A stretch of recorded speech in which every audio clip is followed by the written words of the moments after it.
You will forgive me anyway. That's what I tell myself sometimes, especially when the silence in this house presses on my chest so hard that I can hardly breathe. You used to rest your fingers on my collarbone, do you remember? There was this gentle way you'd flatten your palm over my heart, as if to feel whether it was beating for you. You never asked questions back then. You just knew. Or maybe you only pretended to. Listen. I'm going to walk you through how we got here, step by step, like a therapist might, but with a twist. I'm not looking to heal you. I'm going to lay it out, detail by detail, as clinically as I can, until you realize that all of it, every quiet breath, every corner of every room, every small betrayal, led us to this final moment. If I sound cold, well, that's because something inside me froze. No, froze isn't the right word. Melted, then hardened into a shape I no longer recognize. So let's begin. I still remember how you leaned in once, so many years ago, pressing your ear against my chest, whispering, "I hear you." You had that half smile, like you found a secret you wanted to keep. I adored those small gestures, that soft hush of your voice, the way you smelled of lemongrass shampoo in the morning. Every memory of you was bright, once. Now, each memory feels like a scalpel slicing across old scabs. Stop me if you've heard this part, it's our 20th anniversary. A day we were supposed to celebrate, call the kids, make dinner reservations, maybe recall some good times with friends. But 2 months before that day, I saw an advertisement for a hotel while scrolling on my laptop. The name came up, some chain hotel near the outskirts of the city. Cheap marketing tagline, white sheets on the website images, an escape from the everyday, or some nonsense. I froze. Because that picture, those sheets, that lamp in the background. Everything matched the snapshot I once glimpsed in your phone. Room 213. I remember the number because you left the key on the kitchen table by accident, a small plastic card with a red 213 scribbled on the paper sleeve. You lied about it later. Said it was an old thing from a trip with your sister. But I recognized that brand of hotel, recognized the little swirl in their logo. When I saw that ad, I didn't just have an epiphany, like a switch flicking on in a dark room. It was more like a slow meltdown, an acid burn. My insides corroded. I tried to push the thought away that afternoon, but it came roaring back the next morning, and then again, every time your phone buzzed. You see, I work in IT. It's my job to notice patterns, to see how little bits connect in the grand scheme of code. And that's how I noticed the pattern in your behavior. The new outfit receipts. The abrupt girls' night out with no actual friends around. The hushed phone calls with phrases like, "No, he doesn't suspect anything," spoken in a voice far too calm. All the while, I said nothing. Just stored the data, compiled it, built a file in my head. At first, I told myself I was crazy, that I was merely paranoid. But the final straw was your laughter in that recording. I found an audio file on our shared computer, mislabeled as shopping list. I only opened it because I was cleaning out old folders. 30 seconds of your voice, breathy, intimate, and then a man's voice. Not mine. The conversation was mundane on the surface, but the laughter. The laughter was so different from the one you gave me. Yours was deeper, freer, like you'd discovered a new part of yourself. Listening to it, I felt my heart pound so violently that I thought I'd burst an artery. I replayed that audio far too many times. Maybe that was masochistic. Maybe I wanted the proof to be absolutely undeniable. I recognized you, every syllable, every exhalation. And I recognized the background hum of an air conditioner. The same type those hotels use in each room. That dull mechanical drone told me exactly where you were. So I planned how I'd respond. You see, I don't go in for dramatic outbursts. I'm not one to slam doors or throw things against the wall. Instead, I operate in controlled increments. Like a psychotherapist with a notepad, scribbling observations while the patient rambles on, unaware of how each confession digs them deeper. That's how I treated you. I gave no sign. I slipped a small audio file onto my phone, a short, clipped, I know. 4 syllables that gave me a raw kind of power. I played that file when you weren't looking, whenever you rummaged in the fridge at night, or when you slipped on a new pair of earrings in the bathroom mirror, or swiped a fresh coat of lipstick across your mouth. I turned up the volume, just enough so you could hear. You'd spin around, startled, eyes wide, maybe even frightened. And I would just stand there, silent. Waiting. You never asked me to explain. Maybe you were too afraid to confront what I knew. Maybe you believed I'd found out, or maybe you just suspected. In any case, it gave me a slow, simmering satisfaction. The tension grew in the house, day after day. You'd look up from your design sketches, catch my gaze, swallow hard, and return to your work without a word. I started to sense that you were unraveling inside. There's a glint in a person's eyes when they suspect their illusions are about to be shredded. It's a mixture of shame and defiance. You had it. One evening, I followed you. Yes, I actually got in my car and tailed you. I told you I'd be working late, but I left the office early. Parked on a side street near downtown. You walked into a hotel, our city is full of them, but this one was special, wasn't it? A blockish, modern building with tinted glass and a lifeless green logo. I waited in my car for 15 minutes. Then 20. Then I stepped out and walked into the lobby. The carpeting smelled of industrial disinfectant, the kind that never fully masks stale cigarette smoke. I asked at the front desk for a Jacob Foster, feigning confidence. The board clerk typed a moment, frowned, then pointed me upstairs. I remember my footsteps echoing in the corridor, the thick hush you only get in well-carpeted places. No voice, no moan, no direct sound, only the hum of air conditioning. Then I saw the half-open door with a gold plate reading 213. My heart hammered in my ears, my throat seized, but I forced myself forward. I had no intention of knocking. I didn't want a civilized conversation. The door was ajar, someone must have left it like that, or it never latched. I peeked inside. You stood there, his hands on your waist, your body pressed against the desk, and your blouse undone just enough to expose your bra. The desk lamp was the only light, throwing soft shadows across your skin. You weren't fully undressed, but the intimacy of the moment was unmistakable. The tension in the air was thick, the kind that pulses. The man's face was turned away, but I knew he was younger by the shape of his shoulders. He whispered something I couldn't catch, but you let out a small laugh, yes, that same laugh from the audio clip. It was throaty, raw, the kind of sound a woman makes when she's lost in a rush of lust or excitement. And I just stood there, clenching my fists so tight my knuckles popped. I felt my lips part in shock or maybe rage, but no sound came out. It was like I was pinned behind glass. Suddenly he leaned in, and you pressed your lips to his. The slow inevitability of it was like a punch to my gut. Your hand slid to his belt, fumbling. I heard a metal clink. I think I might have whispered something, or maybe I only imagined it. My heart raced so hard that my vision blurred. My mouth was bone dry. I tasted copper on my tongue, realized I might have bitten my cheek. I stepped back, quietly, carefully, then turned and walked away. I didn't run. Each step felt mechanical, like I was on autopilot. In the elevator, I stared at my reflection in the polished metal doors, a man in his late 40s, face pale, eyes burning with a fury that threatened to tear open his chest. But I forced it down. My phone, clenched in my hand, displayed the short audio file label, I know. I almost played it out loud in that empty elevator, just so I'd have some noise to drown the swirl of emotions. But I didn't. Instead, I let the silence weigh on me, and I listened to my own heartbeat echo in my ears.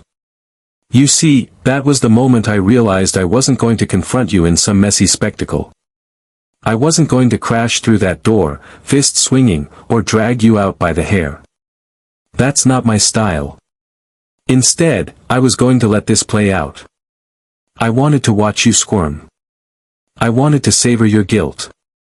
Let me be perfectly clear, even then, I still loved you. There was a kind of twisted adoration inside me that refused to vanish. But I also hated you. The two emotions warred within me, fueling a toxic brew of anger and heartbreak that I can't fully explain. My voice might tremble describing this, but trust me, I hold on to it. Rage can be a friend sometimes. I left the hotel and drove aimlessly around the city, passing dimly lit bars, locked offices, empty parks. My mind was on fire. I replayed the image over and over, your blouse unbuttoned, your shoulders tensed in pleasure, that man's hand gripping you like he owned you. Over and over. I wondered if you'd come back home that night with the faint scent of hotel sheets in your hair, or if you'd shower at his place first. If you'd creep upstairs when I was asleep. If you'd climb into bed beside me, only half thinking about the lines you were crossing. Let's skip ahead. I didn't sleep that night. I had coffee at 3 a.m., pacing around the living room. The next morning, you came in from the garage, claiming you'd gotten up early to buy groceries. You looked exhausted, though you tried to hide it with careful makeup. I studied your face, the tension around your eyes. You tried to muster a smile. I said nothing. I watched as you rummaged in the fridge, and then I tapped my phone.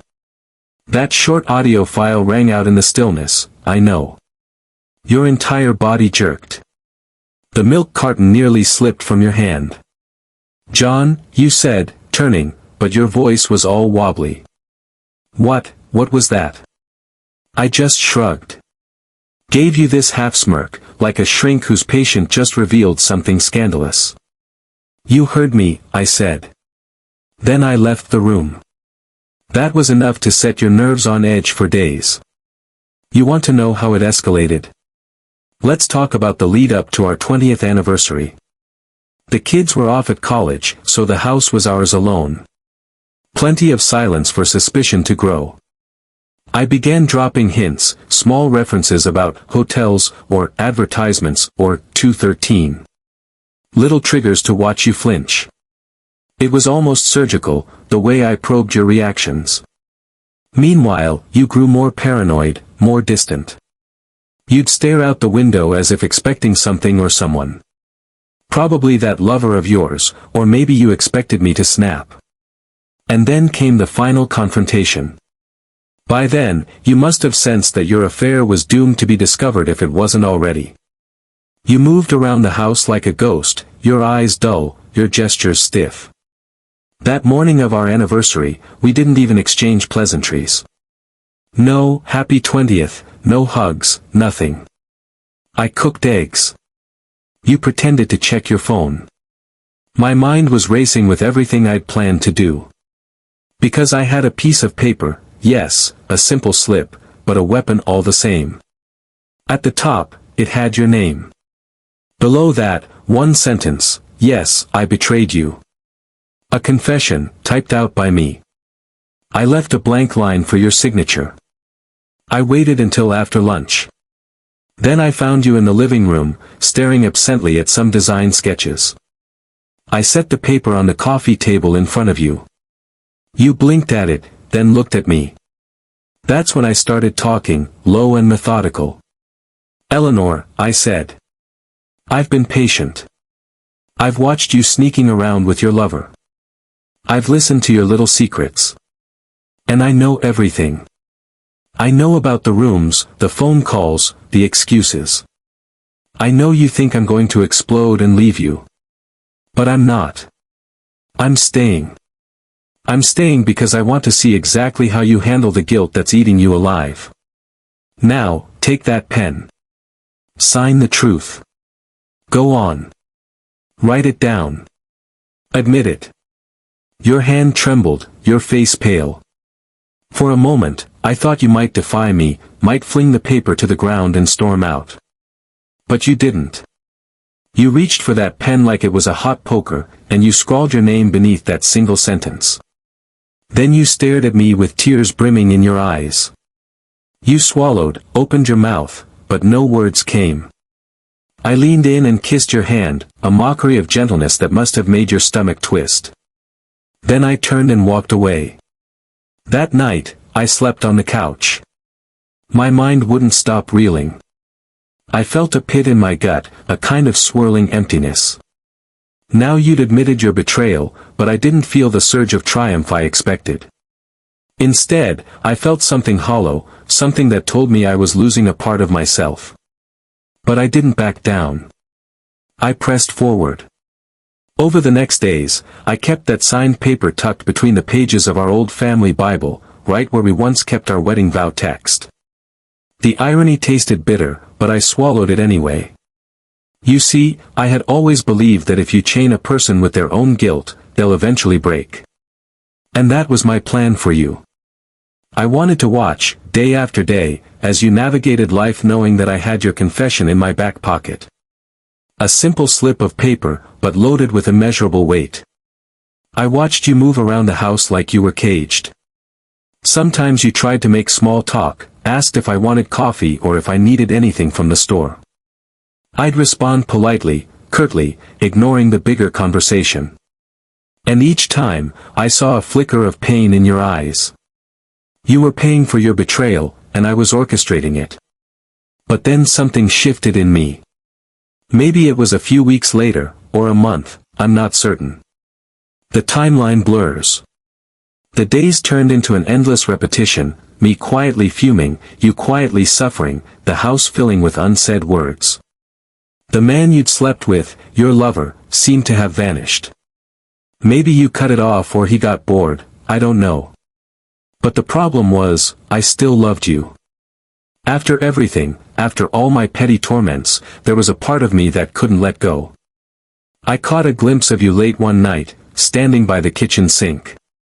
You had your head bowed over an empty glass, shoulders shaking in silent sobs. I stood in the doorway, unseen, and I felt an ache inside my chest. You'd once been the woman who made me feel whole. Now you were reduced to this trembling figure under a single dim light, broken by your own actions, yes, but also by my cruelty. I crept back upstairs before you noticed me. In bed, I stared at the ceiling. I remembered the first time we kissed, so many years ago, the rush of emotion that left me breathless, the way your fingers wrapped in my hair. That memory felt like it belonged to different people. I wanted to banish the pity that was creeping into my heart, but I couldn't. When morning came, I went to the bookshelf where the Bible was wedged between old photo albums. I pulled out the signed note, that wretched slip of paper. I stared at the words, "Yes, I betrayed you," and I realized I didn't want to keep it anymore. It was like an anchor, dragging me down into a spiral of resentment. So I tore it up. Not with satisfaction or a sense of absolution, but in a numb haze. Little scraps of paper fluttered into the trash can. I placed the Bible back on the shelf. That was the moment I decided to let go of the vengeance that had been poisoning me. But letting go of revenge doesn't mean forgiving you. Not then, at least. It meant releasing myself from the cycle of hatred. That distinction was crucial.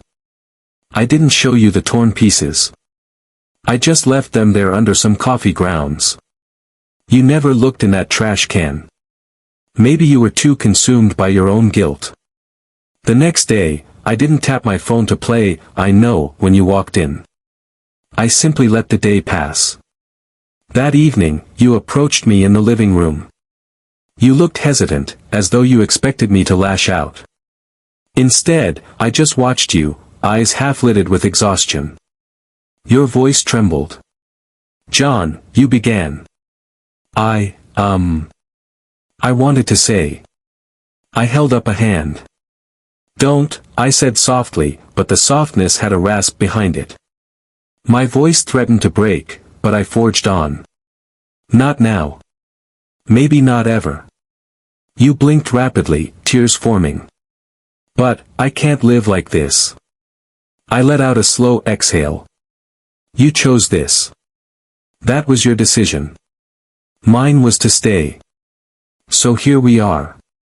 A silence pressed between us. Eventually, you turned and walked away, shoulders slumped. I sat there, feeling equally miserable. But I didn't take it back. I couldn't. The days turned into weeks. Our daily routines resumed, at least on the surface, you working on design projects in your small home office, me diving into my IT job from a laptop in the den. We talked about bills, about groceries, about the kids. We didn't talk about the affair. We didn't talk about love, either. We just existed under one roof, bound by a strange mix of habit, guilt, and a vestige of loyalty that neither of us dared to define. Friends asked if we were okay, noticing our subdued demeanor. I lied. You did too. We both said we were just busy, tired, work stress. Nobody probed too far. Maybe they suspected trouble but didn't want to intrude. Our children called once in a while. I kept the conversation light, letting them believe everything was normal. A father's duty, I suppose. One night, around midnight, I awoke with a jolt, my heart pounding. I'd had a dream, more like a nightmare, where I walked into a room and saw you with him again, only this time the walls closed in, and I couldn't breathe. I sat up in bed, drenched in sweat. I pressed my palms to my eyes, trying to steady my breathing. Then I heard a creak from downstairs. Slowly, I went down to the living room. You were standing there in your robe, hugging yourself, eyes red-rimmed. You must have heard me coming, but you didn't turn around. I approached, carefully, like approaching a frightened animal. Your voice was quiet. I can't sleep. I swallowed, my own throat feeling like sandpaper. Neither can I. You shifted, hugging yourself tighter. I think about what I did, and I hate myself for it. But I'm afraid to even say that out loud. Because I know you won't believe me. And maybe you shouldn't. My heart squeezed. So talk. I'm listening. Sort of. A bitter remark, I know, but it's the best I could offer. You turned to face me, and I saw tears smearing the faint traces of mascara under your eyes. It started innocently, you whispered. I needed. I don't know. Validation. He gave me compliments, attention.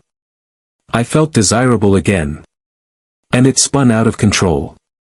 I never planned to hurt you like this. I let out a short laugh, the kind that scalds the throat. You talk like you're on my couch, explaining your dreams. So, you needed validation. Fine.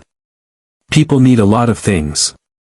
Most of them don't commit adultery to fill those needs. You flinched. I almost felt sorry for how harsh my tone was. Then my voice wavered, surprising even me. What's worse is, I still want to protect you. Like a part of me wants to hold you and say it's okay. But it's not. Don't you see how messed up that is? Your shoulders shook. I do. And I know I have no right to ask for forgiveness, or even for you to hear me out. I stood there, fists clenching and unclenching. My voice dropped to a near whisper. I'm not your therapist. I'm your husband. But after everything, maybe I'm just a bystander in your life now. You tried to speak, but a sob caught in your throat. I wanted to rage at you, to throw every accusation in your face. Instead, I just let out a low, pained breath and left the room. Let you stand there with your tears. Maybe that was cruel. Maybe that was a sliver of mercy. In the following days, we exchanged a few more awkward conversations. You tried to discuss therapy, couples counseling, something. I would just raise my eyebrows and say, you want me to open up about my feelings now? How considerate. Over and over, I undercut your attempts with sarcasm. Each jab felt justified at the time. I couldn't just unsee you locked in that embrace with him. Then, one evening, I heard your phone buzzing. You were in the shower. Some unknown number. Without guilt, I peeked at the screen, Jacob Foster. My stomach dropped. I accepted the call without speaking, letting him talk. He sounded anxious. Ellie? You there? Look, I've been thinking. We should meet, this can't just end like this. I have things I need to say to you. I listened, my hand trembling. Then I ended the call. My reflection in the phone's black screen stared back like a ghost. So he wasn't gone after all. He was lurking in the background, waiting. My blood roiled. Yet a part of me felt an odd surge of pity for him, too. Was he just a selfish jerk, or had you roped him in with the same illusions of romance? Possibly both. You came out of the shower, hair damp, wearing a thin robe. I confronted you, phone in hand. He just called. You froze. Who? I bristled. Don't play dumb. Jacob. He wants to talk to you. You exhaled shakily. I changed my number, or I tried to avoid him at least. He must have gotten it from somewhere, maybe a mutual friend. I don't want to see him anymore. It was a mistake. My face twisted in anger. A mistake. Sure. A little fling, right? My voice dropped lower. Let me guess. You want me to believe that you're done with him, that you regret everything, that you're moving on? Tears welled up again, and you sank onto the bed, hugging a pillow. Yes, you whispered. That's exactly what I want you to believe, because it's true. I'm done with him. You bit your lip, as if struggling to form the words.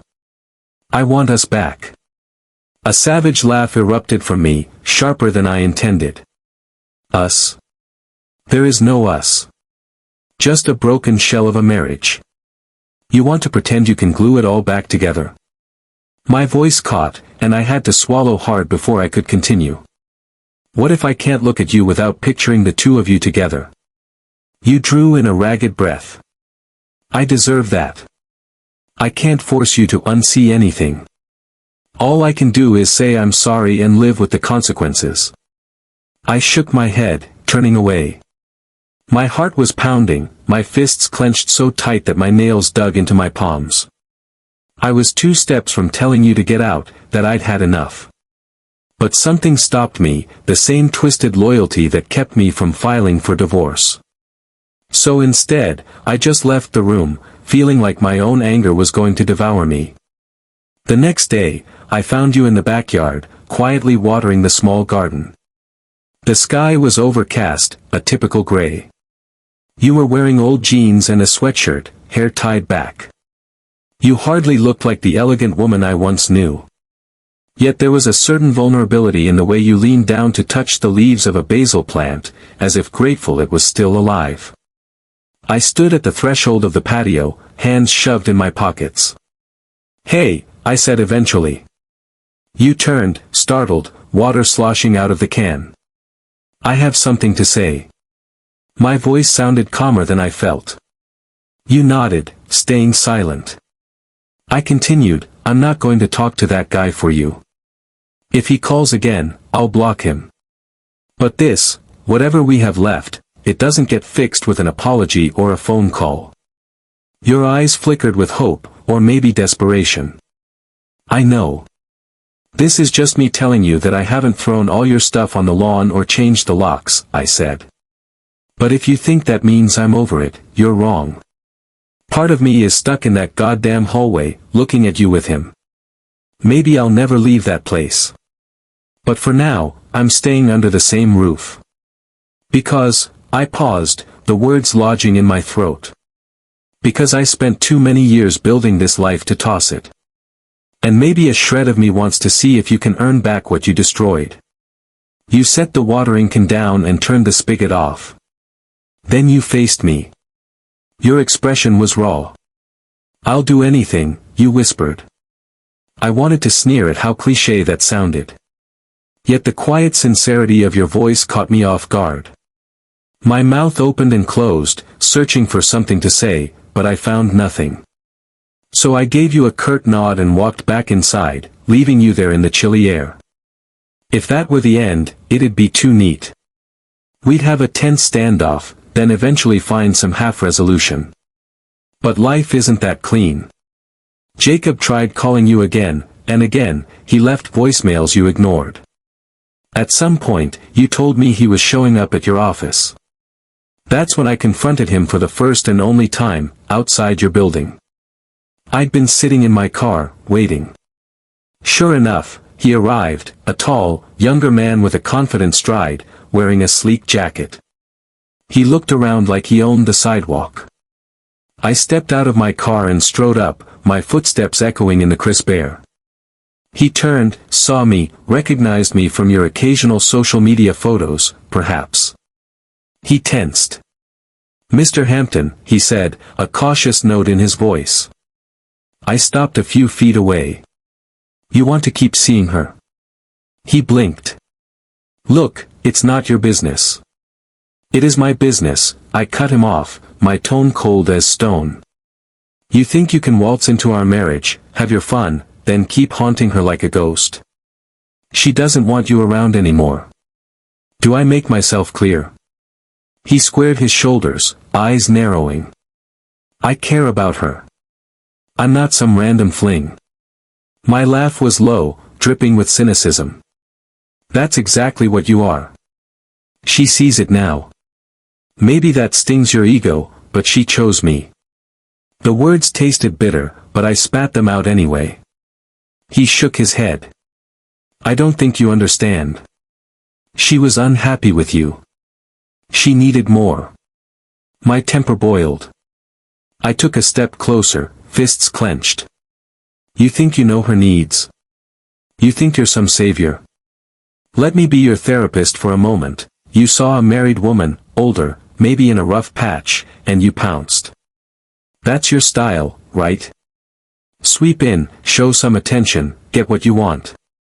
Well, the show's over. She's done with it. Stay away."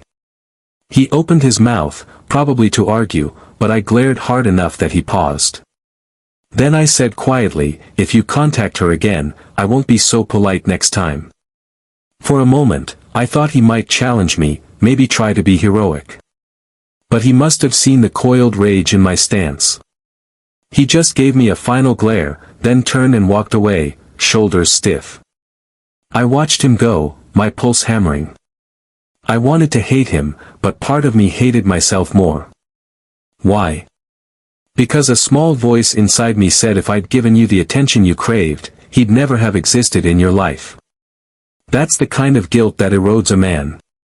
When I got home, you were in the living room, eyes puffy. I told you I'd spoken to him, that he wouldn't bother you again. You stared at me, lips parted, an unspoken question trembling there. Maybe you wanted to know if I still loved you, if we had a chance. But all I said was, he won't show up again. Then I trudged upstairs. You didn't follow. Sometimes, I think the real turning point came a few months later.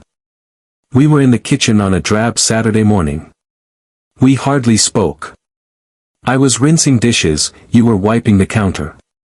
A radio station was playing softly in the background, some talk show. You reached for a mug and your fingers brushed mine. Something about that fleeting contact tore a hole in my defenses. I set the plate down, turned off the water, and spoke in a voice that felt foreign to my own ears. I want to try counseling, I said. Couples therapy, I mean. I can't do this on my own. You stared at me, startled. Then your eyes filled with tears, and you nodded vigorously, like you couldn't believe I'd finally offered. Yes, you said, voice trembling. Yes, I'll do whatever it takes. I braced my hands on the edge of the sink, breathing fast. Don't get your hopes up, I warned. I still carry that memory. If I can't bury it, this might end anyway. You swallowed hard. I know. But I'll go, I'll talk, I'll try to prove. I cut you off with a firm gesture. I'm not doing this for you. I'm doing it for me. Because I'm sick of living with my guts twisted up every time I see you walk through a door. You nodded, tears slipping down your cheeks.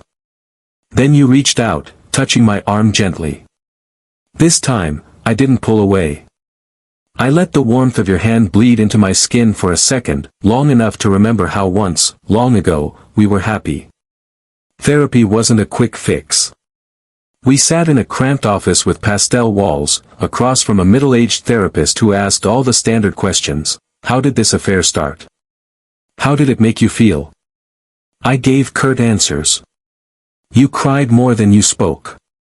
Sometimes I offered snide remarks. It was messy, slow, humiliating. But in the swirl of it all, I found glimpses of truth. We dissected every wound. I realized that you'd felt lonely in our marriage for years, my focus on finances, my tendency to withdraw. You realized that your solution to that loneliness was to chase a fleeting romance that left deeper damage than any distance between us. Our counselor prompted me to express anger in words instead of coldness. I tried. Some sessions ended with me storming out. Others ended with you sobbing into my shoulder. Then there were moments of clarity, where I'd see the spark of the woman I used to love. Sometimes we'd laugh over a memory from the early days of our relationship, some silly story about how I proposed, or how we handled the fiasco of our first home. Those moments were a fragile bridge between the past and the uncertain future. I'd cling to them, then wonder if I was a fool for doing so. I'd be lying if I said it all wrapped up neatly. Even as the months passed, I wrestled with nightmares. The mental image of you pressed against that desk in the hotel room never left me completely. But with time, therapy, and your persistent efforts, I felt my rage begin to recede. It wasn't forgiveness, not yet. I wouldn't call it that. More like acceptance. I accepted that the woman I married was capable of wounding me in the deepest way. I also accepted that she could be capable of remorse, change, and a recommitment. Whether that was enough to rebuild our marriage remained to be seen. Eventually, we learned to talk again. Real conversations, not just about chores or finances. I watched you gradually let go of your own shame, stop flinching at every mention of your betrayal.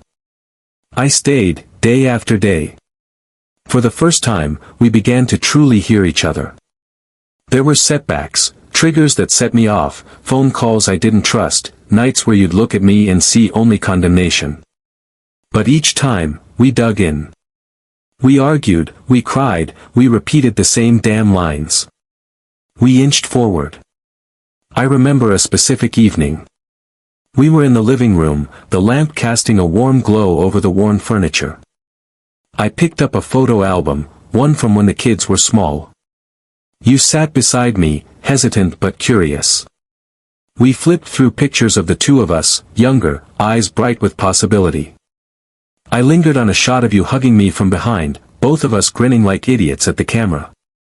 You wore an old college sweatshirt, I wore a baseball cap. There was so much love in that moment.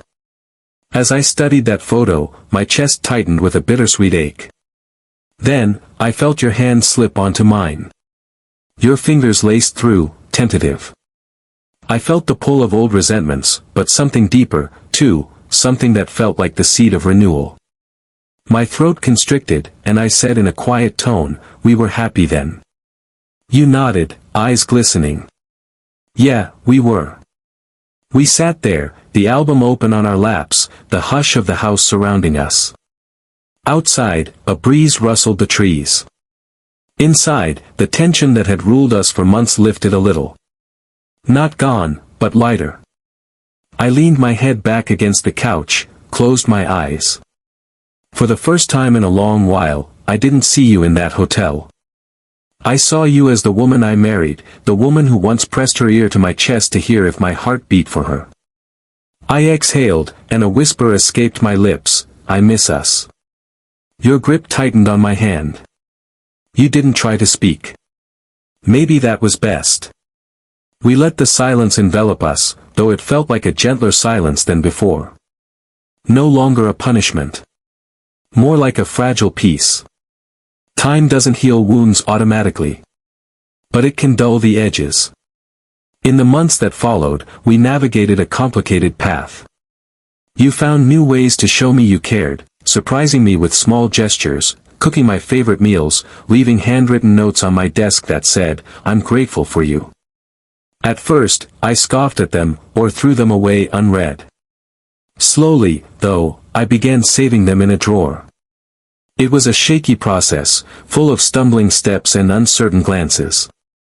We never forgot what happened. But we learned to carry it differently. You canceled the phone number you had, blocked him on every platform, made it clear that your affair was over. I had my doubts, my fears. I checked your phone sometimes, feeling guilty about the distrust, but I did it anyway. You caught me once and just nodded, understanding that I couldn't blindly trust yet. That was the new normal.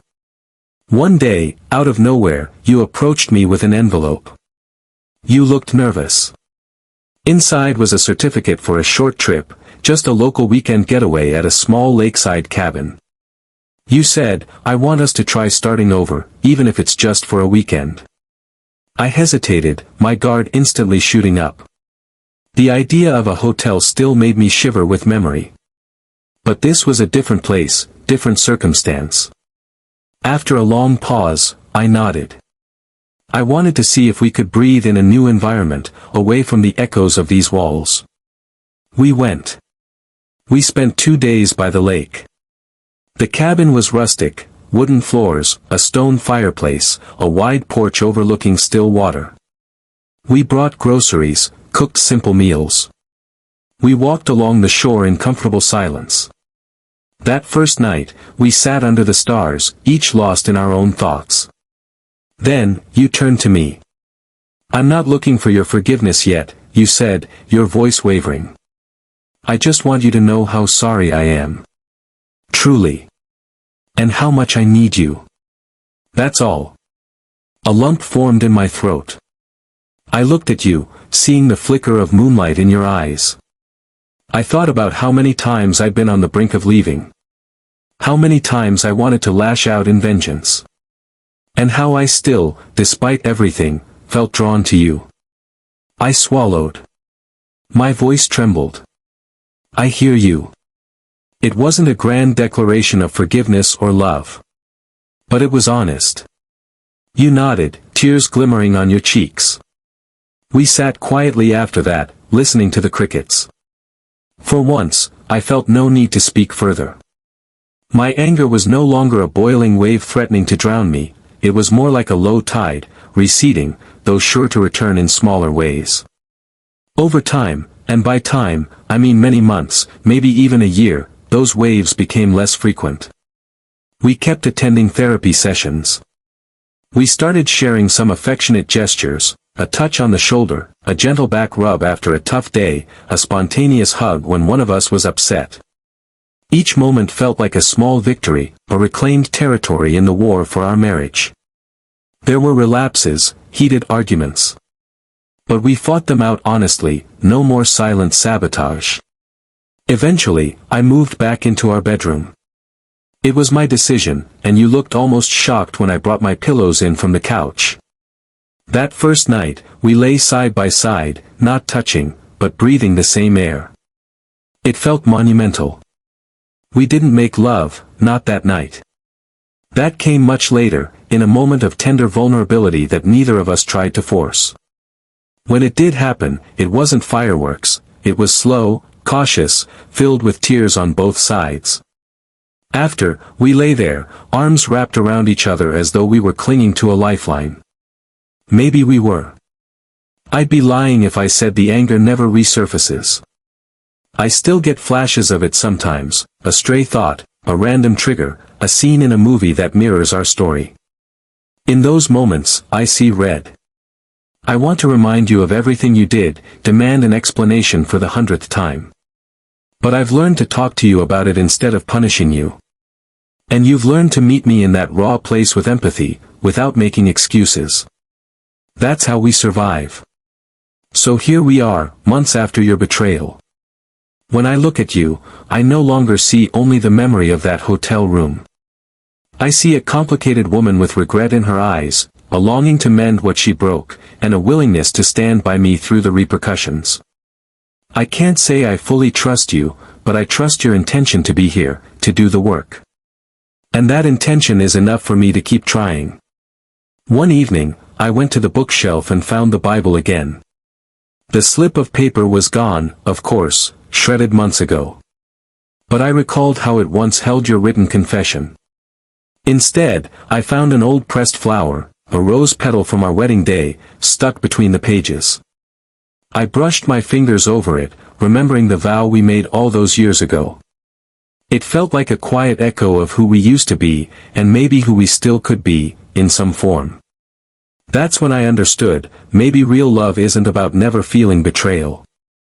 Maybe it's about confronting it and finding a path through the wreckage, if both parties are willing to bleed, cry, and piece themselves back together.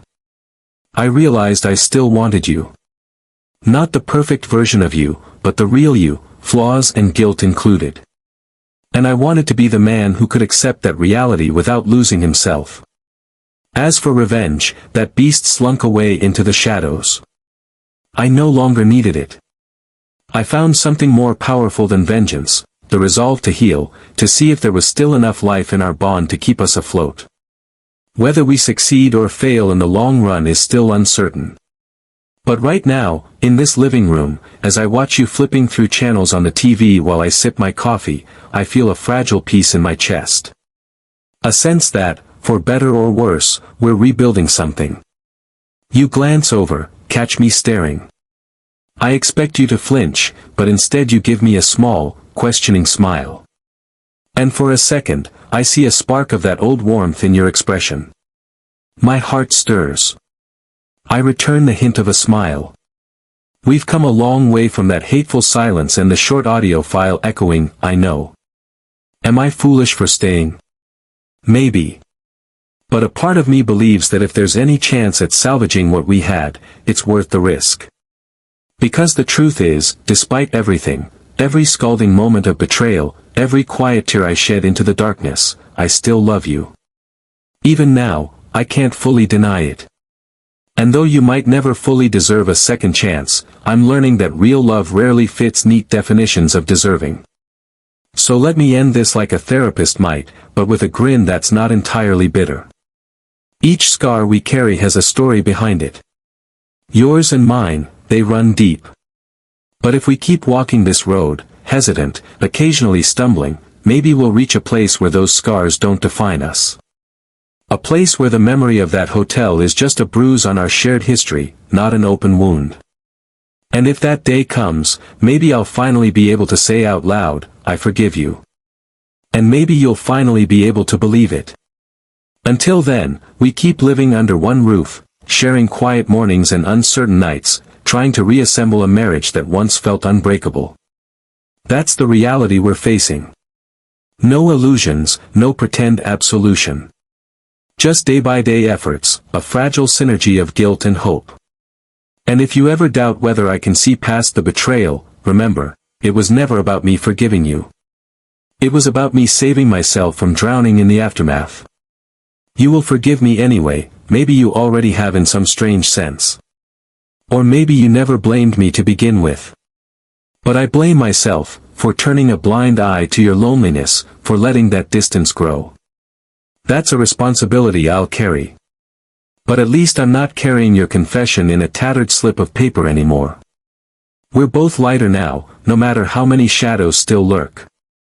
I'd like to think that's progress. I guess time will tell.